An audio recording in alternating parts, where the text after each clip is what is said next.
पाकिस्तान के साबका सदर और जनरल परवेज़ मुशर्रफ 11 अगस्त 1943 को भारतीय मौजूदा दारुल-हुकूमत नई दिल्ली में पैदा हुआ। 1947 में क़याम पाकिस्तान के बाद अपने वालिदैन के साथ हिजरत करके पाकिस्तान के शहर कराची मुंतकिल हो गए और सेंट पीटर्स स्कूल कराची और उसके बाद FC कॉलेज लाहौर से मुशर्रफ ने तालीम पाई। परवेज़ मुशर्रफ ने 1964 में 29वीं लॉन्ग कोर्स से पास आउट होने के बाद आर्टिलरी रेजिमेंट में कमीशन हासिल किया और बाद अज़ां इसी यूनिट की कमान भी की। इसके अलावा मुशर्रफ ने army command and control staff college Quetta से ग्रेजुएशन भी किया और इसके अलावा royal college of defence studies London से भी मौसूफ ने तालीम हासिल की।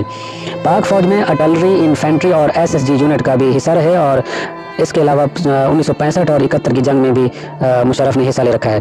25वीं ग्रेड और 41वीं डिवीज़न के कमांड के साथ साथ परवेज़ मुशर्रफ ने DG मिलिट्री ऑपरेशन के अहदे पर भी काम किया।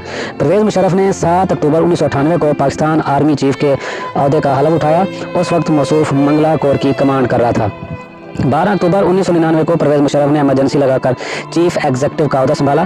20 जून 2001 को मुतनाज़ा रेफरेंडम के नतीजे में सदर ममलिकत का अहदा संभाल लिया और मुशर्रफ पाकिस्तान का 10वां सदर बन गया। Dear brothers and sisters, your armed forces have never and shall never let you down. We shall preserve the integrity and sovereignty of our country to the last drop of our blood. I request you all to remain calm and support your armed forces in the re-establishment of order to pave the way for a prosperous future for Pakistan. और 2008 तक इसी अहदे पर कायम रहा, इसी अहदे पर फायज रहा। मुशर्रफ इस दौरान मुसलसल मुतनाज़ इक़दामात की वजह से ख़बरों की ज़ीनत बनता रहा। अमेरिका के साथ अफ़गान जंग में गैर ज़रूरी हिमायत और इत्तेहाद की वजह से पाकिस्तानी अवाम में गम गुस्से की काफ़ी बड़ी लहर पैदा हुई। कई बार परवेज़ मुशर्रफ को अस्करियत पसंदों की तरफ से जान से मारने की कोशिशें भी की गई, लेकिन हर बार हमला आवर नाकाम रहे।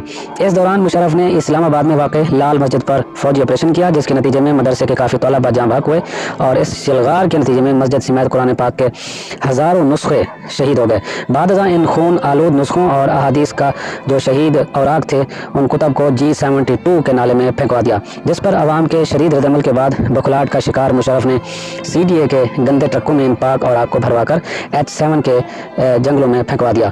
पूरे मुल्क में इस वाक़े के बाद काफ़ी शदीद रद्दअमल ज़ाहिर हुआ और इस ऑपरेशन के नतीजे में तहरीक तालिबान पाकिस्तान नामी शिद्दत पसंद तंजीम वजूद में आई और वतन अजीज़ में खुदकुश हमलों और धमाकों का एक लामुतनाही सिलसिला शुरू हुआ, जिससे पाकिस्तान को बहुत ज़्यादा जानी और माली नुकसान उठाना पड़ा।